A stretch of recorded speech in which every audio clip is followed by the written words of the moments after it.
Syederalun, pekerja dari PT Mifa Bersaudara dan PLTU Nagan Raya pada Senin 14 Agustus 2017 siang dikerahkan ke pantai dan laut Suwa Indrapuri, Kecamatan Johan Pahlawan, Aceh Barat.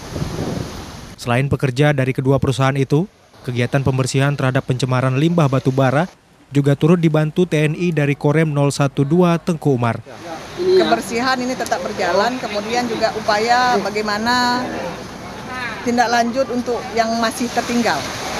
Karena kalau untuk yang di permukaan ini kan hanya sebatas 0, sekian persen mungkin yang baru terangkat. Jadi hari ini membuktikan bahwasanya memang bukan yang terdampar saja, tapi yang di dalam laut itu justru yang lebih besar angkanya. Jadi harus tuntas lah pembersihan. Ya, kalau nggak tuntas sama juga kan. Kalau yang seperti yang kemarin itu kan cukup murah. Masih terbatas sekali. Jadi dengan peralatan yang sederhana juga hasilnya ya mungkin nggak maksimal kan. Pembersihan dilakukan setelah sebelumnya berbagai kalangan di Aceh Barat mengeluh terkait dampak pencemaran batubara yang menyebabkan lokasi objek wisata di desa itu terpaksa ditutup. Dari Melabuh, Rizwan, Serambi On TV.